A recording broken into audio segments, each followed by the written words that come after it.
X marks the spot, 171st Annual Peterborough Exhibition. Now, the beauty of agriculture, as Peterborough Agricultural Society President knows, Ryan Moore, we're always advancing, right? There's always these advancements and technological advancements. Can you imagine farming crickets? I can't, but they do. Are you serious? Yes. In our region? Mm-hmm. In our community? 10 minutes away. What's it called? Entomo Farms. Can we go there? Can. Let's go. Darren Goldin, the future of food. Why crickets?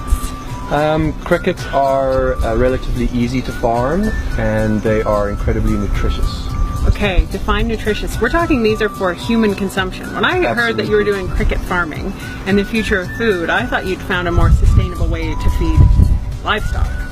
Well, crickets can be used for livestock, but nutritionally they're basically the perfect food for humans. They've got all the protein we need, they've got lots of good fat, they've got lots of vitamins, lots of minerals, and really, really healthy fibers. So the mental hurdle for a lot of people to get over the premise that they're eating an insect, how's that been? It's been pretty easy. We always say we're not looking to convert everybody because we couldn't farm enough for everybody, and our primary product is a powder. So lots of people do have a hard time eating a whole insect. They recognize it as an insect, but once you turn it into a powder and you can use that as an ingredient in almost any food, people are much more open-minded and willing to try it. So is cricket farming a solution to the food crisis, the world food crisis? It absolutely is. Insects in general are going to be a solution. Crickets is part of that solution, but crickets use about 100 times less water than cattle to create the same amount of protein, and they use about 1/10 of the grain feed as cattle do to create the same amount of protein. So just switching half of the world's cattle to crickets would be enough protein to feed all the starving people in the world. Wow. Are you working with other countries around the world to help? We supply our protein to countries around the world, and there's a really cool project we're doing in the Democratic Republic of Congo with an organization called Farms for Orphans. And so we're helping them develop technology for setting up small cricket farms in the orphanages to help feed the starving children. What's your relationship with livestock farmers? We always say that we are not anti-beef, we're not anti-chicken, we're not really anti-anything. We just have to recognize that there's no growth potential in those industries. We are against cutting down the rest of our rainforests, the rest of our Canadian forests, just to grow more beef when it's completely unnecessary. Okay, so just to recap here, the cricket farm in Entomo Farms, what are you actually producing here? At this building here, this is the farming. So right here we lay the eggs, we raise the crickets, and we harvest the crickets. They go from here to our processing facility where they're rinsed, roasted, and ground into a powder. So, and the powder is used for what? It can be used for anything. We have lots of customers that are producing protein bars out of it. We have a customer producing chips. We have a customer that makes like a bodybuilding protein supplement, and lots of people just buy the powder and incorporate it into all of their baking and cooking at home. So it's incredibly versatile. You can do almost anything with it. Alright, so this is a tub of cricket eggs.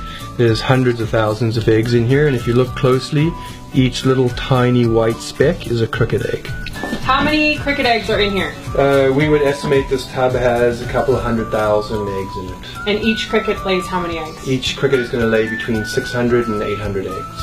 How many different species of crickets do you farm here? We farm just one species of cricket. Where is it from? It's from the southern US. So it's tropical cricket. It's not a Canadian native, but it cannot survive Canadian winters. So it's not considered a pest threat. From here, what happens? So from here, after about 10 days of incubation, the eggs start to hatch. And then once they start hatching, we shake them out, we take them into our nursery. They spend 2 weeks in the nursery and then go from there into the finishing room, where we'll grow them for another 4 weeks before harvesting.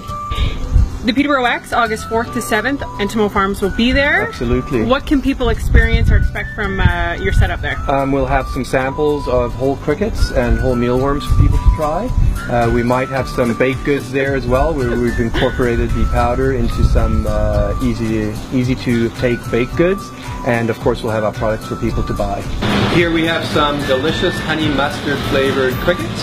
The spices are added before roasting, and then they're roasted with the spices on. So these are whole crickets, as you can see. They're going to look back at you, but they have a delicious flavor. You go first.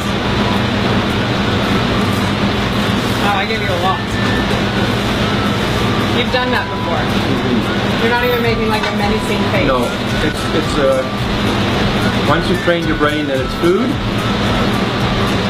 it's delicious. Okay, they actually taste like really good crackers. I have to admit it.